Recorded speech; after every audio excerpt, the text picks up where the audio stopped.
Mohon, jadi menugaskan saya, kebetulan juga saya tinggal nggak terlalu jauh di Kampung Tutugan.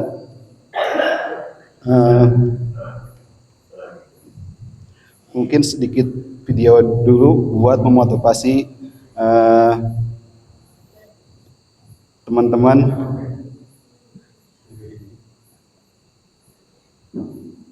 Kenapa kita perlu belajar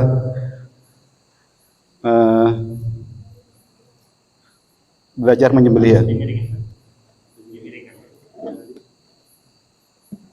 Mungkin ini video sebagian besar di kegiatan kegiatan Idul Adha. Ini di Jawa Barat. Beliau bapak yang sudah sepuh yang masih mendapatkan amanat untuk menyembelih sapi yang lumayan besar. Nah, mungkin bisa kita saksikan dulu.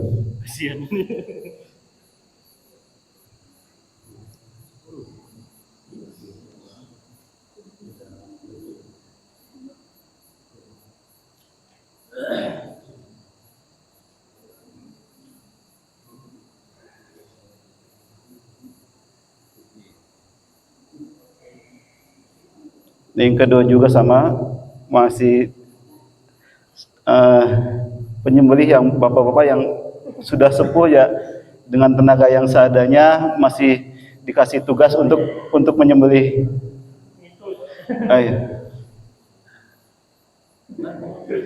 Ini realita di masyarakat ya seperti itu. Jadi mungkin kepada bapak-bapak yang masih tenaga besar, mungkin nanti setelah ini bisa mengambil peran untuk sebagai seorang penyembelih. Insya Allah ini hal yang menyembelih sebenarnya mudah. Mungkin nanti bisa lihat video selanjutnya.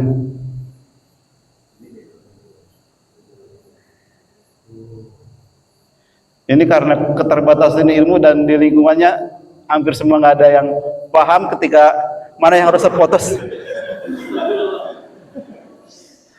Nah, ini salah satu anggota kita, beliau masih SMA dan beberapa kali ikut daurah kita, dan alhamdulillah ketika dikasih tugas, meskipun beliau masih muda, tahu mana yang harus dipotong, tahu fikihnya, alhamdulillah. Dan ini mungkin anggota kita yang termuda, beliau sering ikut daurah sama ayahnya, dan ketika diberi tugas untuk menyembelih, beliau kelas 6 SD kalau bisa menuntaskan. Jadi sebenarnya ilmu ibadah menyembelih itu sebenarnya hal yang mudah, bisa dilakukan siapa aja. Yang penting berani dan ada ilmunya. Ada ilmunya.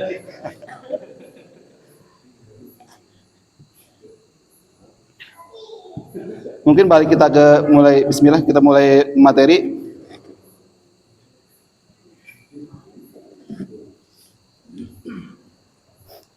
Saya mengambil materi dari dua kitab, saya mengambil poin-poinnya saja. Saya mengambil dari kitab Fikih Muyasar dan kitab Fiqh Sunnah.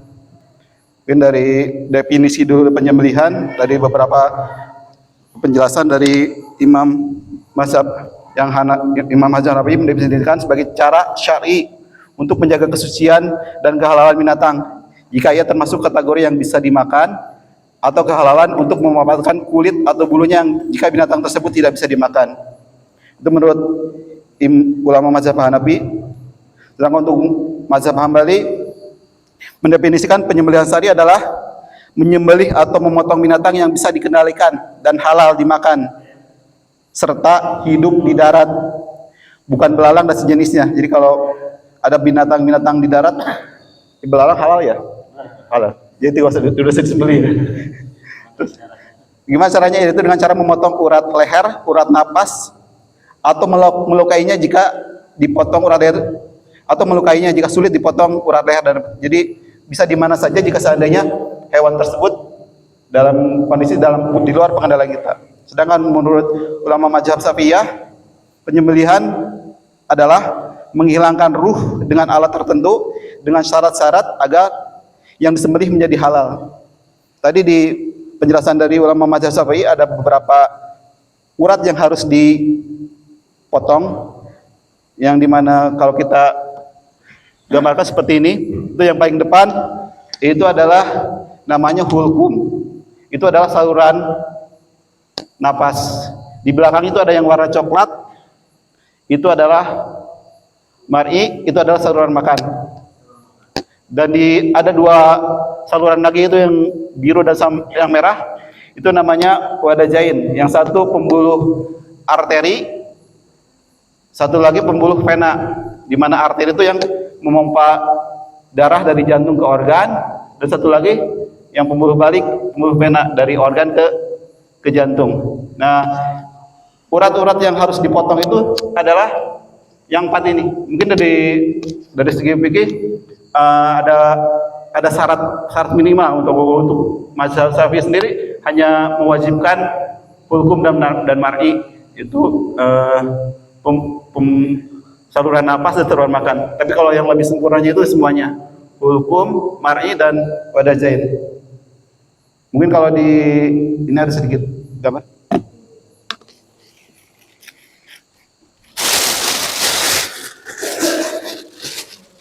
Iya.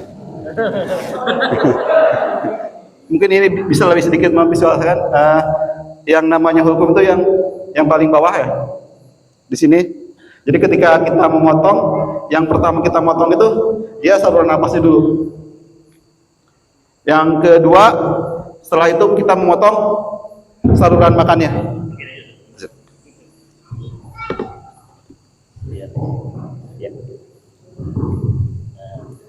Tes.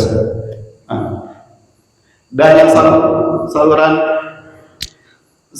pembuluh darah yang harus dipotong itu adalah dua ini. Ini pembuluh yang dari jantung atau arteri dan pembuluh vena. Itu yang harus dipotong. Jadi ketika potong, pertama kita memotong lapisan kulit terlebih dahulu, kemudian daging, terus ada saluran nafas, setelah itu saluran makan, dan terakhir saluran darah. Jadi ketika kita misalnya memotong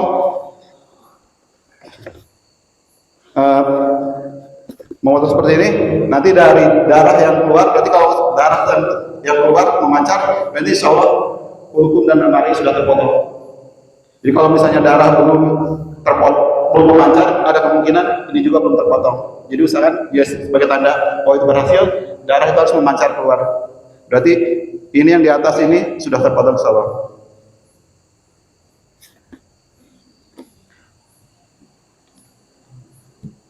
Untuk selanjutnya bahwa teknik penyembelihan ada 3 macam. Yang pertama azabah, yang biasa kita lihat di masyarakat di kita dengan cara direbahkan, dengan posisi sembelihannya itu di atas. Satu lagi yang selanjutnya adalah anahar. Itu biasanya dilakukan pada unta. Dia dalam posisi berdiri dan ditusuk di bagian di atas dada. Mungkin di kita nggak ada yang menyembelih unta. Dan yang ketiga adalah al-aqar, itu membunuh hewan yang di luar pemesan kita, berupa hewan buruan atau hewan ternak yang di luar kendali kita. Jadi kalau misalnya pada saat pelaksanaan kurban ada yang hewan yang ngamuk atau mungkin masuk ke dalam sumur, ya otomatis kalau tidak segera dilakukan penyembelihan dia akan mati. Jadi kita lukai dimanapun itu berada, dan mudah-mudahan insya Allah halal untuk kita konsumsi. Mungkin ini yang sebelah kanan itu adalah nahar, yaitu dia ditusuk di dada ya. Untuk penyembelihan unta. Kalau untuk sapi, kambing, domba biasa kita rebahkan, baru kita sembelih. Hukum penyembelihan dan hikmahnya. Hukum menyembelih menjadi syarat mubahnya memakan binatang yang halal dimakan dagingnya atau mengambil manfaat dari binatang tersebut. Sesuai dengan Quran surat Al-An'am ayat 121, dan janganlah kamu memakan binatang yang tidak disebut nama Allah ketika menyembelihnya. Dan di surat Al-Maidah ayat 3, diharapkan bagimu memakan bangkai, darah, daging babi yang disembelih atas nama selain Allah. Dan hikmah dari penyembelihan sendiri adalah karena haramnya binatang yang boleh dimakan terletak pada tempat darah yang mengalir. Jadi harus ada penyembelihan sehingga darah keluar memancar. Hikmah lainnya adalah menjauhkan dari syirik dan perilaku orang yang musyrik, karena ketika saat menyembelih kita mengucapkan bismillah, bismillah, Allahu akbar. Dan agar ingat kepada Allah bahwa sebenarnya kita harus sayang kepada binatang ya, tapi kita diizinkan untuk menghilangkan nyawanya. Hikmah dari penyembelihan. Syarat-syarat penyembelihan itu ada 3. Dari segi hewan yang disembelihnya, dari alat yang dipergunakannya, dan juga orang yang menyembelihnya. Untuk syarat dari hewan yang disembelihnya itu adalah masih hidup ketika disembelih, jadi bukan bangkai. Jadi kalau ada bangkai disembelih, tetap itu statusnya haram. Kedua, hilangnya nyawa murni karena penyembelihan, bukan karena hal yang lain. Mungkin ada juga yang misalnya tertabrak, tetap keluar darah, tapi karena bukan penyembelihan, itu tetap kita bisa memakannya. Yang ketiga, hendaknya yang dipotong itu adalah yang tadi hukum, mari, atau saluran makan, dan wadajain, pembuluh darah yang tadi disebutkan. Ada pembuluh arteri karotis, dan vena jugularis. Untuk syarat yang berhubungan dengan penyembelih, dia harus berakal, boleh laki-laki atau perempuan, seperti yang tadi ada perempuan yang menyembelih. Terus dia balik, ataupun belum balik masih bisa, seperti tadi anak yang kecil tadi, dia sudah tamyiz atau mumayyiz, dia sudah bisa membedakan.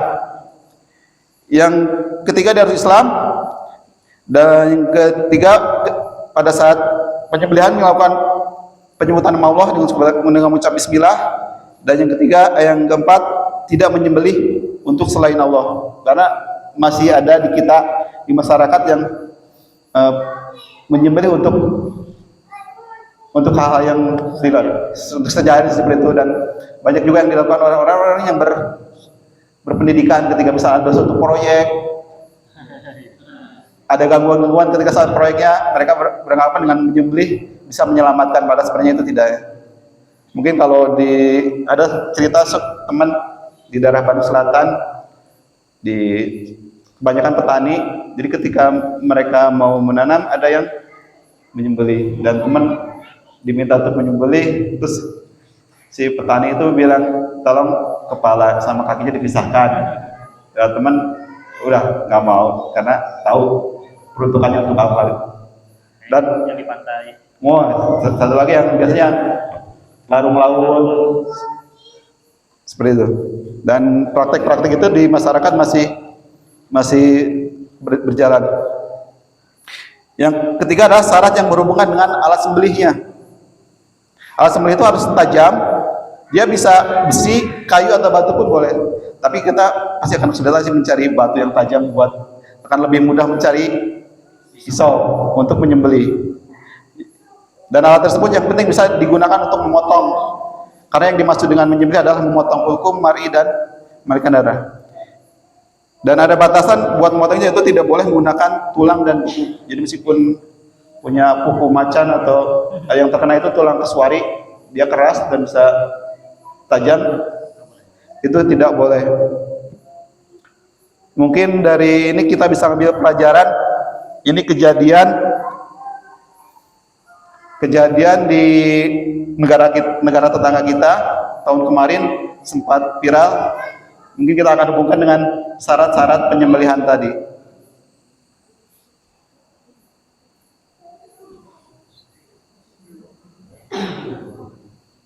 Ini video berlangsung selama 8 menit, cuman saya potong, dan ini pada saat proses penyembelihannya.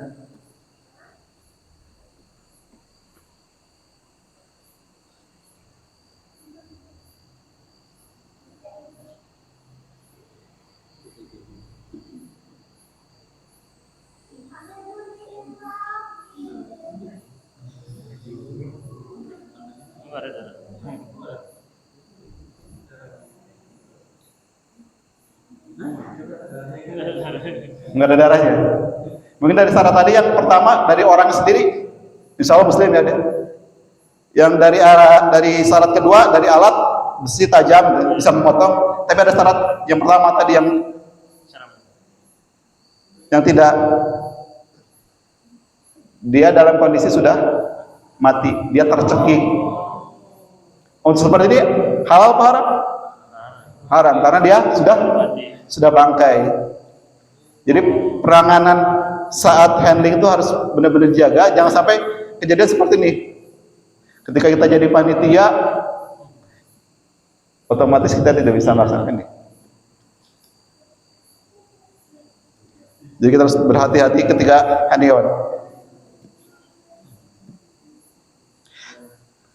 Beberapa adab dalam penyembelihan itu tadi syarat wajib dari kegiatan penyembelihan. Adab-adab dari penyembelihan yang pertama adalah memperbagus penyembelihan. Hal ini terjadi jika kita menajamkan alatnya. Kenapa kita menajamkan alat itu? Supaya bisa mempercepat proses. Kalau tadi yang video yang pertama kita tampilkan, ketika alatnya tidak tajam, dia akan lama dan zalim pada hewannya karena memperlama prosesnya. Dia akan menyiksa hewan yang kita sembelih. Sesuai dengan hadis dari Muslim bahwa sesungguhnya Allah telah menetapkan kebaikan pada setiap sesuatu. Maka jika kamu bunuh, perbaguslah bunuhanmu, dan jika kamu menyembelih, maka perbaguslah sembelihanmu. Hendaklah jika satu persatu kalian menajamkan pisaunya dan memberikan kenyamanan pada hewan sembelihannya. Jadi ada perintah untuk kita menajamkan pisau sembelihan kita. Gimana sih yang dikatakan pisau itu tajam untuk menyembelih? Pemerintah sih sudah menetapkan kriteria pisau yang layak untuk sembelih. Jika bapak-bapak punya golok atau bisa sembelih, bisa kita tes pada sebuah kertas. Ini yang diperintahkan, yang tercantum dalam SKK ini yang diadakan pemerintah, bahwa kita bisa ambil sebuah kertas, kita coba ada dua cara, ada namanya push cut seperti ini, kita dorong, ada juga namanya slice, jadi kita potong seperti ini. Jika itu lancar berarti pisau itu tajam. Lain halnya jika kita pisaunya tidak tajam.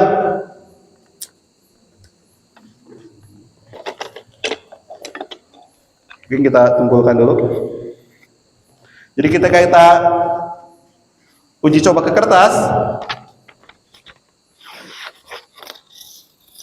tidak bisa memotong. Dan ini harus ditajamkan terlebih dahulu.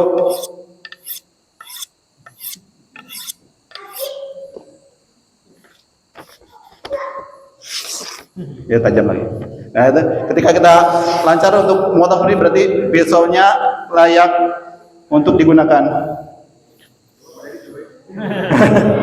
Emang ambil ayamnya, Pak. Oh, Ustaz, kalau untuk menyembelih nanti siapa tadi? Bisa diangkat. Ada goloknya nggak, Ustaz? Oh, belum ada. Belum beli atau belum ada? Oh, belum beli. Oh, siap. Misalnya saya kalaupun tidak ada, mungkin insya Allah saya bisa meminjamkan beberapa golok yang kalau saya mau memakai. Biasa memotong beberapa menggunakan gaya tarik apa daya dorong? Oh, tarik. Biasa panjang pendek boleh? Boleh. Nah. So, kalau misalnya tidak ada, tinggal bisa bawa saya selalu ada beberapa golok yang bisa dipergunakan. Selanjutnya adab yang kedua adalah merebahkan hewan sembelih. Ini berdasarkan hadis Abu Hurairah bahwa seorang laki-laki Ansor menceritakan hadis kepadanya dari Rasulullah SAW bahwa beliau menidurkan hewan kurbannya untuk menyembelihnya. Maka Rasulullah SAW berkata kepada laki, bantulah aku dalam menyembelih hewan kurban ini. Jadi ada hewan itu direbahkan pada saat penyembelihannya. Yang ketiga, adabnya adalah meletakkan telapak kaki di bagian leher. Sesuai dengan hadis riwayat Bukhari, diriwayatkan dari Anas, dia berkata, Rasulullah SAW menyembelih 2 ekor domba yang gemuk. Kemudian aku melihat beliau meletakkan kakinya pada sisi domba tersebut. Lalu beliau membaca basmalah takbir dan menyembelih keduanya dengan tangan beliau. Nanti untuk visualnya nanti ada beberapa video yang bisa kita pelajari dan kita tiru untuk pelaksanaan penyembelihan. Yang keempat, menghadapkan hewan sembelihan ke arah kiblat. Jadi untuk menghadap itu adalah adab atau sunnahnya. Karena di masyarakat kadang menganggap bahwa menghadap kiblat itu adalah wajib. Jadi kadang ketika saya memotong suatu tempat, ketika posisi jatuh hewan tidak bisa dikondisikan menghadap kiblat, seperti itu. Tapi sebenarnya itu bukan sesuatu hal yang wajib untuk mengarah kiblat. Ini hanya adab saja. Akan lebih baik kalau kita bisa mengarahkan bahwa hewan itu jatuhnya ke arah kiblat. Kalau untuk kambing domba sih, insya Allah pasti mudah untuk posisikan itu. Yang kelima adabnya adalah melakukan penyembelihan dengan cara nahar pada unta dalam keadaan berdiri dengan lutut kaki depannya terikat. Itu kebiasaan ketika memotong unta. Ini hal-hal yang makruh dalam penyembelihan. Yang pertama adalah makruh menyembelih dengan alat yang tumpul seperti yang video pertama tadi. Yang kedua, memotong leher hewan sembelih dan mengulitnya sebelum mati. Ini sudah diperingatkan bahwa Ibnu Umar berkata, janganlah tergesa-gesa menghilangkan nyawa. Yang ketiga, kita tidak boleh mengasah pisau di depan hewan sembelih saat dia sudah siap sembelih. Jadi seperti kegiatan tadi, ini termasuk kegiatan menyembelih, itu jangan sampai dilakukan di depan hewan, ataupun kita mengasah di depannya, itu sesuatu yang tidak boleh.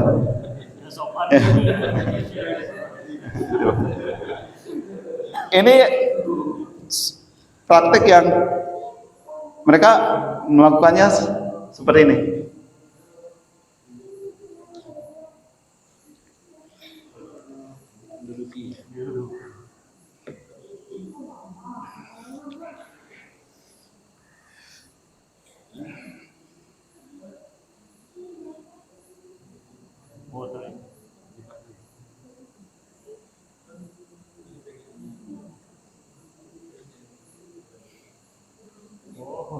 Ini kondisi hewan masih sekarat dan tidak berserang lama,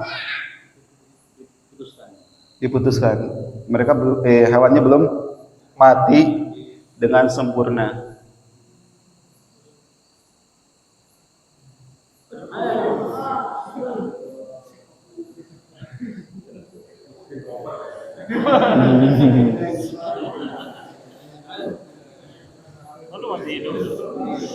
Ya, ini praktek yang ada di masyarakat.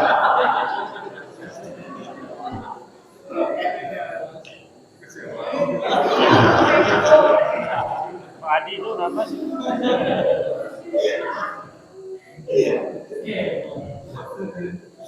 Mungkin kalau tadi perhatikan yang menyembelihnya di depan,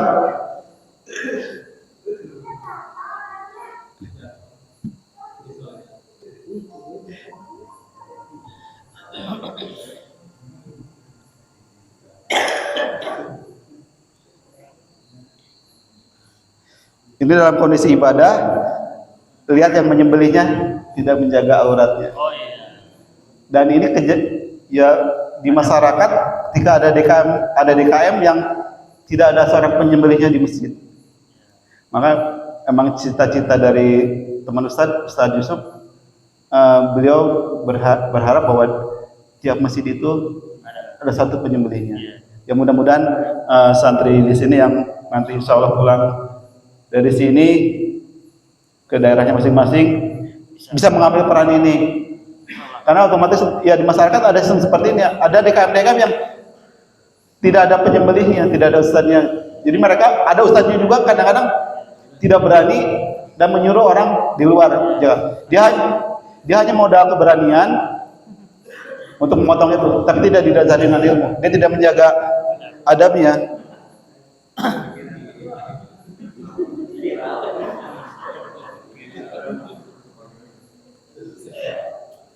Itu tantangan buat kita. Jadi mudah-mudahan bisa menyemangati kawan-kawan di sini karena sebagai panitia ini bertanggung jawab penuh. Pekurban ingin supaya ibadahnya diterima gitu.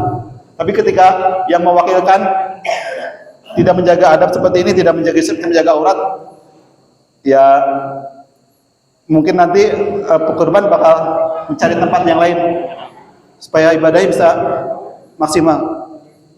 Berapa teknik penyembelihan? Yang pertama kita harus menyiapkan alat yang tajam. Ini adalah cuma teknik. Yang kedua adalah menjatuhkan hewan yang akan disembelih. Ada beberapa teknik yang bisa kita pelajari. Ini kita bisa lihat video gimana cara menjatuhkan hewan.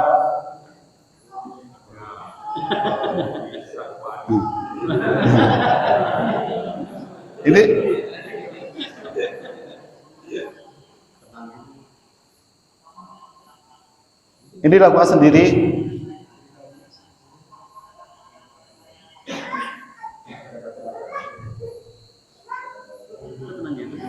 Ini kita melakukan pelatihan di sebuah sekolah di Soreang, sekolah Islami. Panitia nanti kalau latihan juga sediakan kambingnya satu. Nah, ini pihak sekolahnya menyediakan kambing satu, terus kita minta itu santrinya untuk memotong.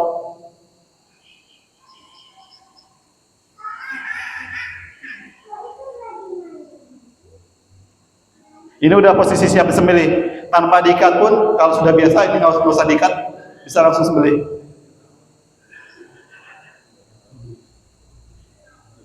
Sebenarnya ketika hewan dibaringkan terus kita tekan lehernya itu, dia akan tenang.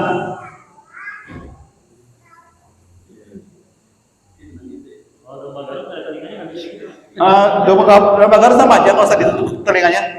Bisa ada, saya ada beberapa video untuk domba jenis lain pun sama. Ini domba, ini anggota kita yang lagi latihan menyembelih sama. Cukup dengan sendiri pun, insya Allah bisa. Kalau kita berani pede gitu. Tapi kalau masih belum berani, bisa perlu bantuan satu orang untuk memegang kakinya. Tidak usah diikat pun juga insya Allah aman.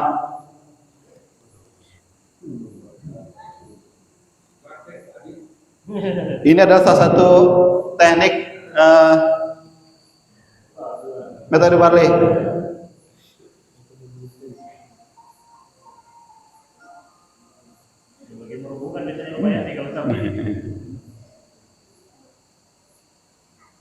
Bisa dilakukan dengan 3 orang.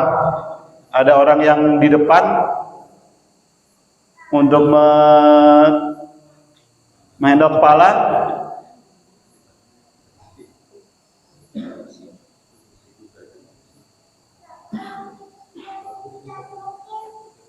Mungkin kalau mau dipraktekkan juga bisa. Kalau ini, mungkin ada yang mau bersedia jadi sapinya. Mungkin saya perlu 3 orang. Ada yang bersedia nggak? Kita sudah dibentuk tim belum? Udah berarti ya? Mungkin saya perlu 3 orang. Perlu 3 orang. 4 orang. 1 orang jadi sapi. Oh, kalau bisa yang pakai celana. Pakai celana. Simulasi aja langsung.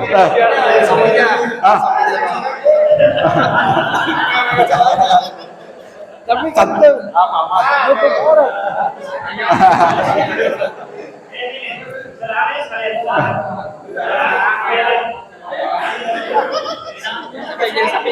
Siapa jadi? Mana siapa yang mau jadi sapinya? Masa sapi nanti? Saya perlu 3 orang. Orang yang pertama adalah yang memegang kepalanya bagian depan. Dia bisa. Saya pegang kepala. Kepalanya saya pegang. Posisi dari sapi sendiri, dia kepala ke selatan, untuk ekor ada di utara. Siapa yang menjadi sapinya?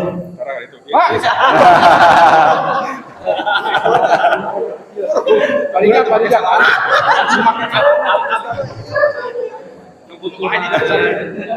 Tambang Untuk larinya sih sekitar enggak. untuk ini cuma satu aja. Diameter 1 cm ya. Dia diameter sekitar 10 mili ya satu senti. Mungkin makanya mungkin yang jadi sapinya. Tapi sana. Kepala itu harus ada di mengarah ke selatan. Benar kan itu utara. Siap. Gini aja. Satu orang di sebelah.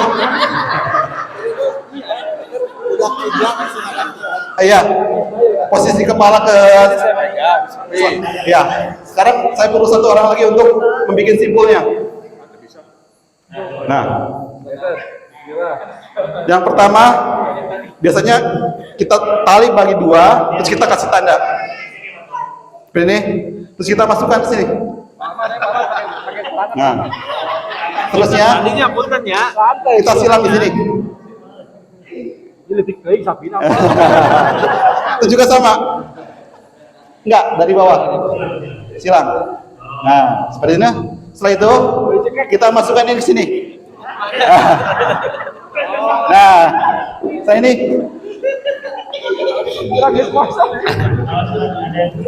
Aduh. Nah, selanjutnya kita tarik. Tarik insya Allah untuk satu orang. Tapi cara narik, Ditarik ke belakang. cara nariknya itu dan ditimpa.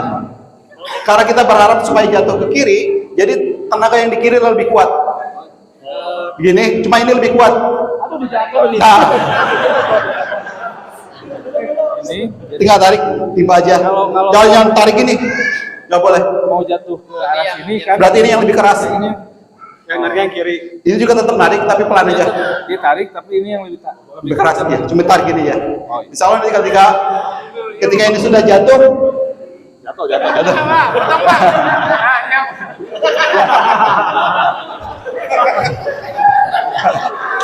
Yang pertama dilakukan, adalah menarik ini ada salah satu. Yang dipegang itu biar dia diem tuh area mananya? Coba. Nah, pas ininya berarti. Apa aja? Oh itu mati. Tapi ketika pertama jatuh kalau sapi ya, ini ada kelemahannya di sini.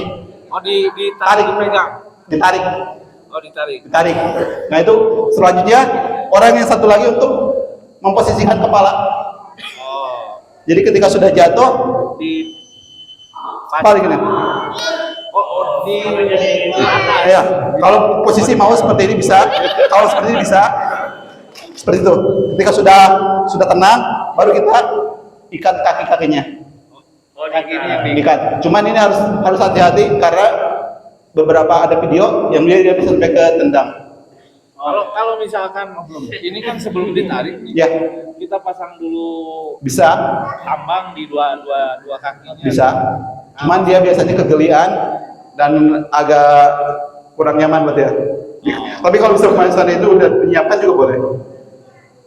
Setelah itu, ini kita kunci kalau ada patok, Pancuh. ya pancuh, saja sudah bisa dieksekusi. Dieksekusi dengan kondisi ini ke atas berarti. Boleh ke atas, boleh juga miring. Oh. Biasanya kalau ke atas itu untuk gaya dorong seperti ini. Oh yang di Iya. dorong. Kalau miring enaknya untuk gaya tarik. Ya. Kalau untuk kita mau membantu memudahkan penyembelih, kita harus bisa menarik kulitnya. Karena itu ada beberapa, Lehernya. ya supaya dia regang. Kalau dia kondisi seperti ini, mengkerut ini, dia akan menyulitkan buat penyembelih. Disusah masuknya. Kalau yang di ini ya, kalau yang didorong ini. Didorong berditarik pun sama aja. Kalau biar lebih lancar, diusahakan ini kulit leher harus regang. Kalau seandainya bisa seperti ini ketarik banget, itu akan sangat memudahkan buat penyembelihnya nanti. Seperti itu. Terus, nanti ada beberapa teknik.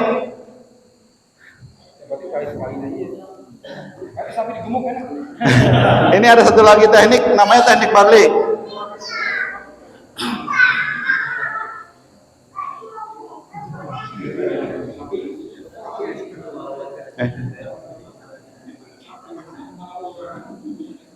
Ini rep squeeze. Ini teknik yang kedua.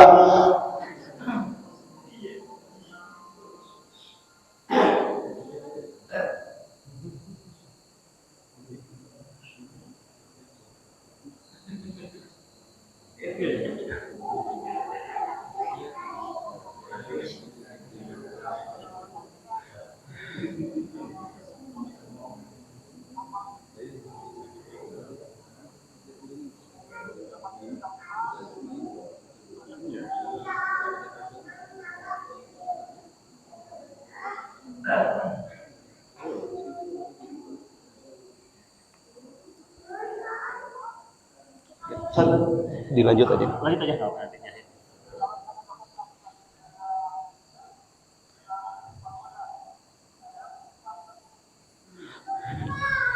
Intinya seperti sama tadi, emang titik kelemahan sapi di sini, di selangkangannya. Untuk sipo ini pun sama, dia mengenai sini. Ini pada saat kita daurah, tadi teorinya, ini praktek di lapangan seperti ini. Dia cukup sama 3 orang ya, dengan simbol yang tadi.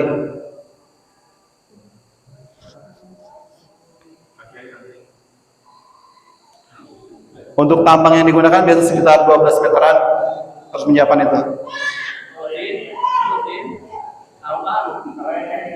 Ini simbol yang sama tadi. Nah, seperti itu.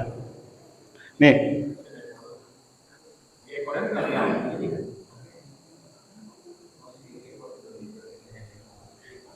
Juga Basara sudah banyak dong. Seperti itu.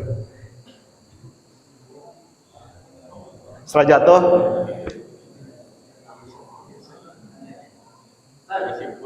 siap. Ada beberapa tempat yang pernah saya lihat ternyata ada yang ternyata si jagalnya itu bisa mendoakan, nah itu si sapinya dulu ada sih. Enggak. Ada.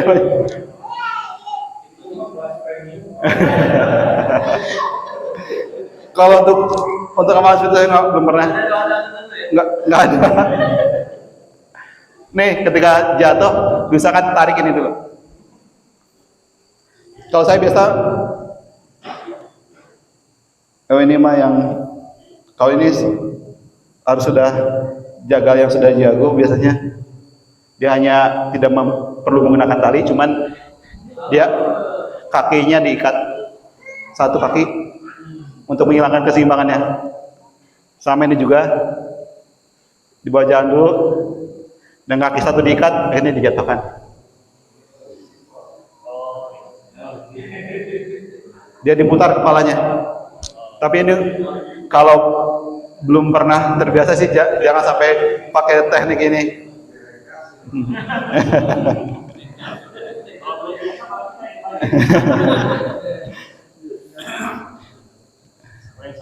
Kalau saya biasa menggunakan yang sistem ini.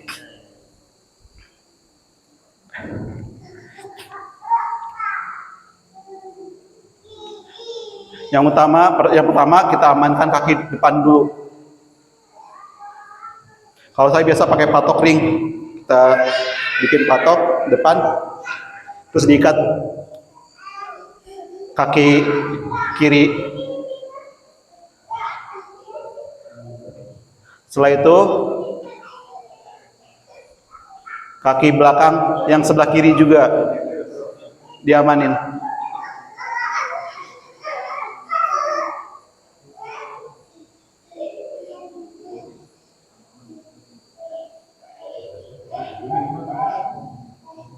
Dan juga kita menyampaikan pada saat daurah untuk calon anggota kita.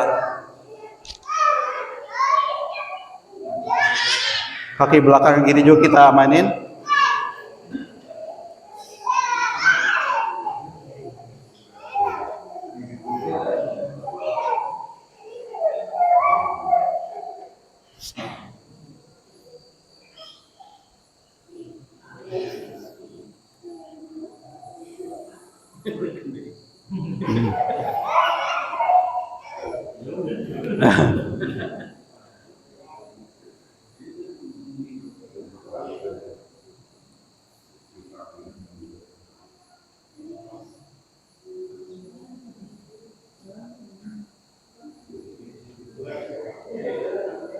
Sebenarnya kalau prakteknya bisa lebih cepat, ini karena kita kegiatan dorong, jadi di pelan-pelan.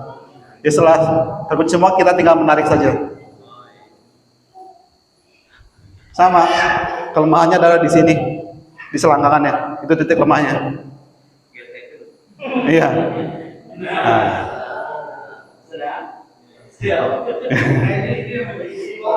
Lebih sih. Saya biasa pakai ini. Ini saya dia enggak. Ini saya juga ngebimbing 1 DKM di Lembang. Dia juga tahun pertama. Jadi saya hanya membimbing saja buat mengarahkan seperti itu. Ini juga bisa dilakukan 1 orang. Ini anggota kita juga. Cukup sendiri aja.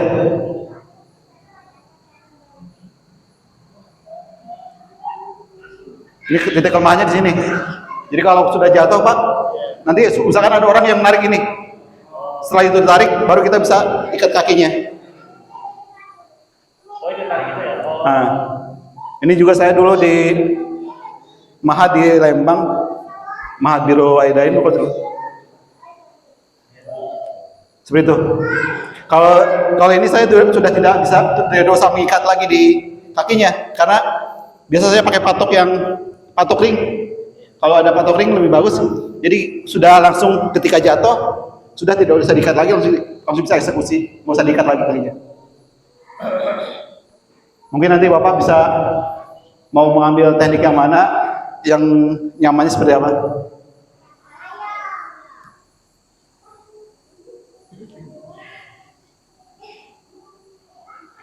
Setelah jatuh kan, jangan lupa untuk mengunci kepala dan ikat kaki-kaki. Selanjutnya, ini nih, kenapa kita harus berhati-hati kalau seandainya mau mengikat kaki itu sampai patah. Nah.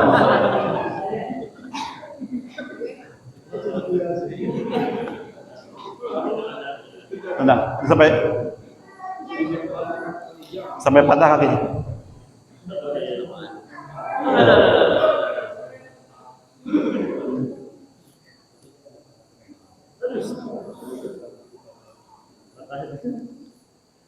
Mungkin untuk penyembelih, apapun penyembelih udah biasa, cuman buat teman-teman yang mungkin nanti insya Allah akan menyembelih, ketika akan menyembelih diawali dengan menentukan titik penyembelihannya. Jadi ada titik yang supaya urat-urat yang tadi terpotong dengan maksimal. Jika seandainya kita terlalu atas, ada urat yang tidak akan terpotong. Jadi untuk patokannya ketika hewan sudah direbahkan, kalau untuk domba kita hitungannya 3 jari dari rahang. Kita cari jakunnya, posisinya adalah di bawah jakun. Untuk teknik sendiri ada 2, kita bisa menggunakan teknik tarik atau teknik dorong. Dimana kalau seandainya teknik tarik, biasa menggunakan powernya di pangkal. Jadi usahakan sedalam mungkin. Jadi ketika kita menyembelih, usahakan sebawah mungkin. Jangan sampai di tengah. Ketika misalnya di tengah, kita hanya cuma punya power sedikit, sudah harus turunkan lagi. Tapi seandainya kita masuk sampai di pangkal, insya Allah bisa sekali tarik. Kalau untuk teknik dorong sendiri, yang diutamakan malah kebalikannya, dia harus yang ujungnya. Kalau yang tadi kalau teknik tarik dari pangkal, kita masukkan utama sedalam mungkin, baru kita tarik. Dan sobekan pertama adalah di sini. Kalau kita naruhnya nggak sampai dalam, kita hanya bisa mengairi sedikit. Khawatirnya nggak semua terpotong, kita harus turunin lagi. Jadi kita harus bisa sedalam mungkin, baru kita tarik. Insya Allah kepotong semua. Kalau untuk teknik dorong sendiri, kita menggunakan ujung bilah. Jadi kita pertama kali motong itu dari ujung bilah, seperti itu. Dan untuk pisaunya sendiri atau golok sendiri, kalau untuk teknik dorong biasanya sekitar 35 cm. yang panjang. Kalau untuk teknik tarik, karena biasa kita kadang-kadang ada tempat yang tidak ada lubang darah, jadi kita bisa menggunakan pisau yang pendek biar manupar lebih mudah, tidak terkena lantai. Ini beberapa teknik penyembelihannya.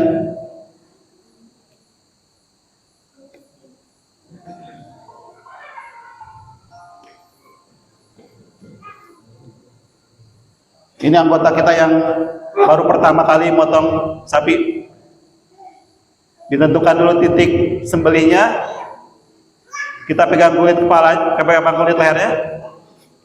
Nanti saat pemotongan juga perlu orang untuk menarik ini nih, supaya bisa memudahkan penyembelihan.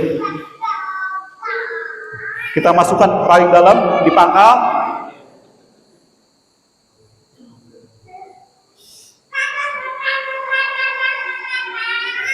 Baru kita tarik. Insya Allah darah memancar semua, sudah terpotong semua. Masuk ke dalam semua bilahnya, baru kita tarik. Misalnya ini pisau pendek cuma 18 cm juga, untuk leher sapi masih bisa. Kalau amannya sih yang baru sekitar 21, 23, biar lebih aman. Insya Allah terpotong sekali tarik.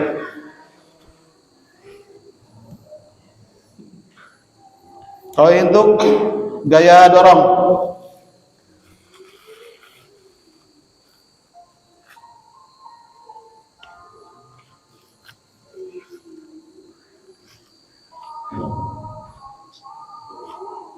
sama nih, kepala itu ditengadahkan. Jadi sobekan pertama dari ujung. Ini orang ini akan sangat membantu penyembelih kalau seandainya bisa pegang kulit lehernya. Kepalanya diikat, Pak ya? Kepalanya itu digantung, diikat. Oh, ini enggak. Ya. Berarti teknik yang didorong si kepala Enaknya pada ke atas. Karena kalau miring khawatir mentok. Kecuali dia ada lubang darah. Kalau nggak dia posisinya digantung.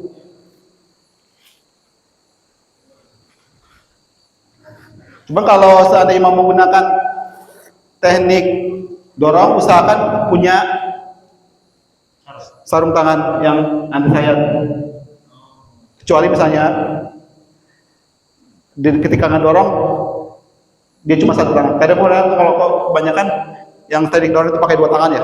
Ini kalau alat bantu ya, seperti itu.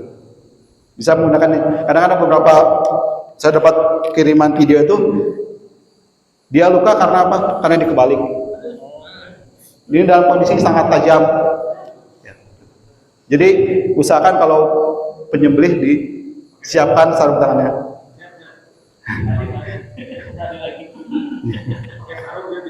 Bisa.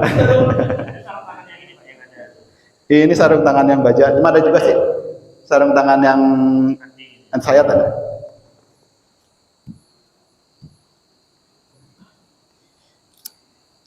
Ini tugas seorang juru sembelih yang mungkin nanti Opa ya. Harus bisa memastikan bahwa wadah jahitnya sudah terputus, kuku kemarinnya terputus, dan beberapa kejadian, mungkin tahun kemarin saya juga ngalamin, itu semua sudah terputus, tapi aliran darah tidak memancar. Ternyata ada penyumbatan. Kalau secara ilmiah disebut false aneurysm. Jadi kita lakukan pemotongan aja, nggak apa-apa, supaya darah keluar maksimal. Jadi ketika kita sudah potong, ternyata saluran sudah terputus, saluran arterinya, tapi dia darah tidak memancar. Ternyata dia tersumbat, dia ngebendros hampir segede bola pingpong. Yaudah kita ambil, kita potong, itu tidak apa-apa, biar darahnya keluar. Saya tahun kemarin mengalami kejadian seperti itu. Dan terakhir tugas seorang penyembelih supaya tidak ada kejadian masih hidup tapi sudah dikuliti, sudah dipotong. Kita harus paham dengan tanda-tanda kematian. Yang pertama kita cek dari respon mata.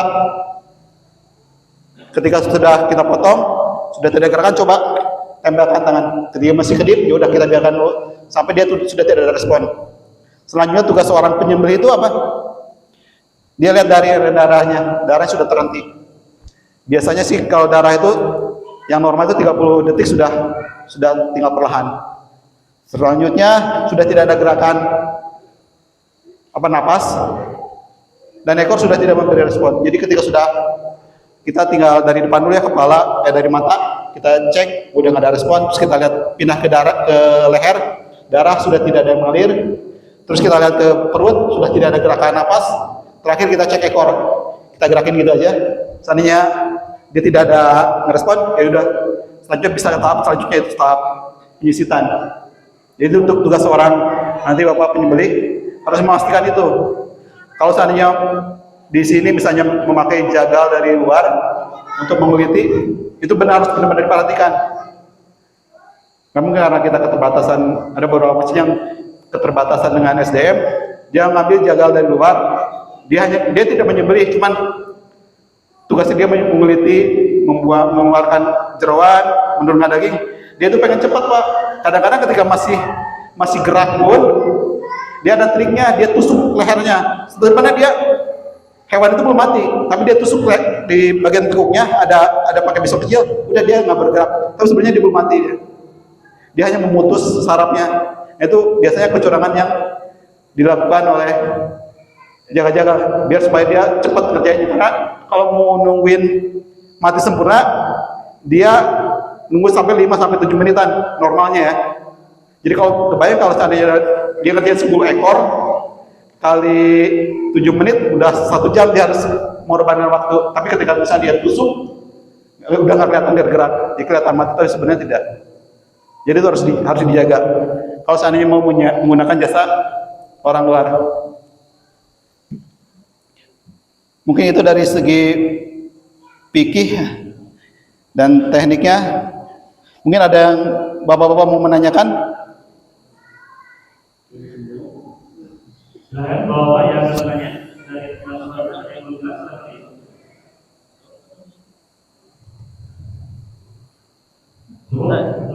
Ya siap.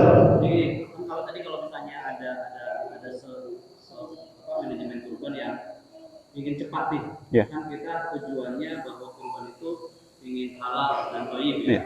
Ketika dipercepat itu nanti hukum daripada si sapinya itu jadi seperti apa? Maksud dipercepat? Tadi kan belum matinya belum sempurna. Iya. Jadi dipercepat gitu apa? Ditusuk. Ditusuk gitu. Iya. Bentuknya seperti apa sih hewannya itu? Itu kan perbuatan makruh ya tadi ya. Itu perbuatan makruh. Makruh ya? Iya. Tapi untuk dari segi dagingnya sendiri, mungkin saya pernah baca bahwa ada dua pendapat sih. Yang pertama, ketika ada organ tubuh yang terlepas ketika dia masih hidup, dia termasuk bangkai ya. Nah, yang lepasnya, tapi tidak yang utama. Jadi kita menjaga saja supaya itu benar-benar mati, baru kita proses ke tahap selanjutnya. Jadi kasus yang terlepas kepalanya udah dihitung bangkai, nggak usah diolah lagi. Iya. Kalau berdasar penjelasan yang tadi, jadi harus benar-benar mati baru bisa kita pisahkan.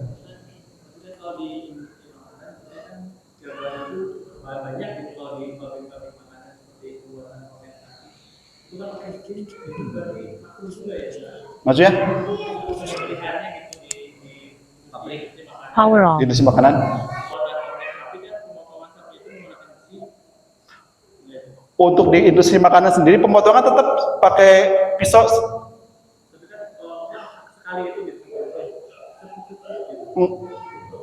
Untuk diproses di pabrik makanan yang menggunakan daging, proses penyembelihannya sama.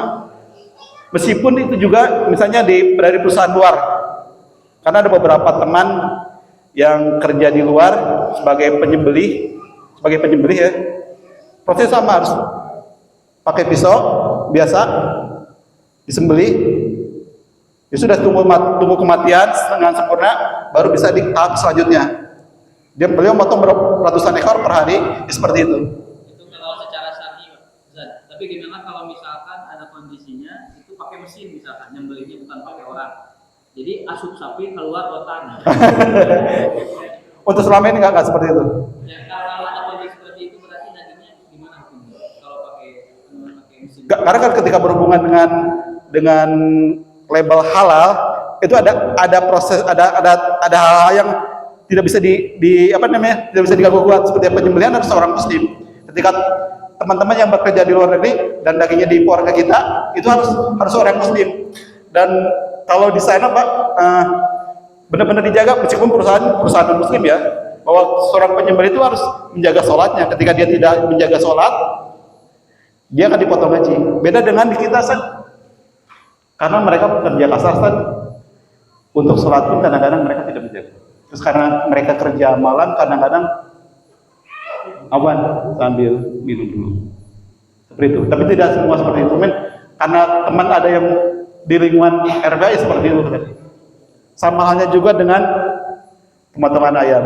Jadi emang benar-benar harus. Potongan ayamnya masih mesin. Kalau di kita ada dua sistem, ada yang tradisional, ada yang mesin. Lebih aman sih. Teman-teman juga ada yang menggunakan mesin di perusahaan yang menggunakan mesin, yang conveyor itu, malah mereka lebih terjaga dibandingkan dengan pasar-pasar yang tradisional. Makanya ada beberapa teman yang bergerak di pemotongan ayam, mereka lebih baik memotong sendiri, jualin sendiri, daripada dia mengambil ada harga murah, dia ambil, dia jual, tapi mereka nggak tahu. Mungkin ada beberapa video mungkin ya.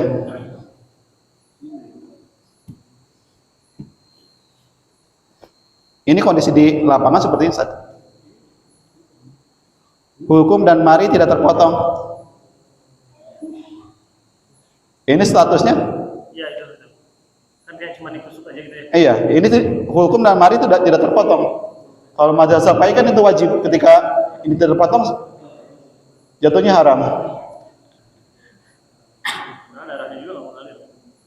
Iya, itu masih full.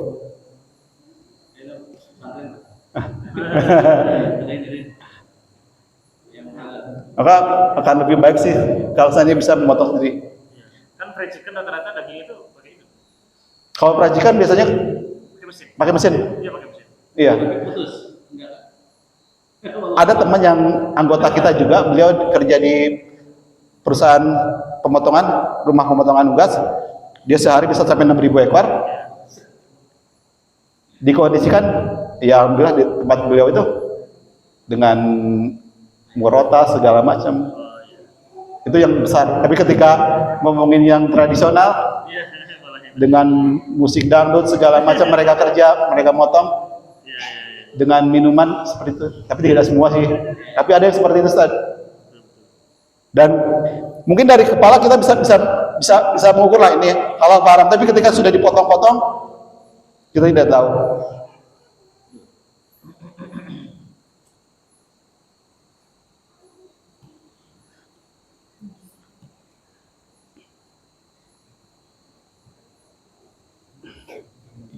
Mungkin ada satu materi lagi nih.